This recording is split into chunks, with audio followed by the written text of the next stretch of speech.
கோவை மத்திய அரசு உணவு தானிய கிடங்கால் பொதுமக்களுக்கு ஏற்படும் பூச்சி தொல்லையை கட்டுப்படுத்த உரிய நடவடிக்கை எடுக்கப்படும் என்று அதிகாரிகள் உறுதியளித்தனர்.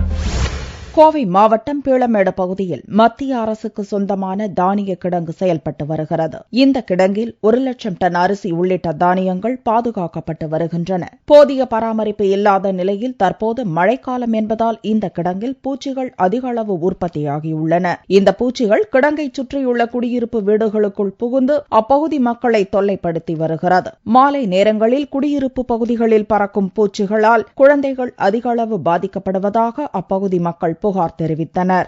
5:30 மேல ரொம்ப செல்லிப்பூச்சி வந்துருதுங்க. செல்லிப்பூச்சி வந்தங்காட்டிக்கு குழந்தைகளுக்கு நல்ல பாதிப்பாகுதுங்க. கண்ணுக்குள்ள விழுந்துருதுங்க. குழந்தைகளுக்கு படிக்கிறதுக்கு ரொம்ப கஷ்டமா இருக்குது.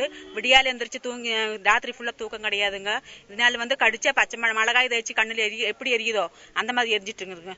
ரொம்ப சிரமப்படுறாங்க. வண்டியில ஆக்சிடென்ட் ஆயிருதுங்க. நிறைய கண்ணில் விழுந்தங்காட்டிக்கு வண்டியில் நிறைய ஆக்சிடென்ட் ஆயிருதுங்க. பொதுமக்களின் புகாரை தொடர்ந்து மாவட்ட வருவாய்த்துறை அதிகாரி கற்பகம் தலைமையில் மாநகராட்சி அதிகாரிகள் நேரடியாக வந்து உணவு கிடங்கில் ஆய்வு நடத்தினர். பின்னர் அப்பகுதி மக்களிடம் குறைகளை கேட்ட அதிகாரிகள் பூச்சிகளின் தொல்லையை கட்டுப்படுத்த உரிய நடவடிக்கை எடுக்கப்படும் என்று உறுதியளித்தனர்.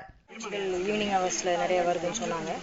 அதில் we have asked them to take sufficient control measures to control the insects. இங்கே outside the premises இந்த ட்ரைபோலியம் இன்செக்ட் ஈவினிங் 6 o'clock மேலே வருது அப்படின்றதுனால அது zonal entomological team and with the corporation health officials we are going to take control measures.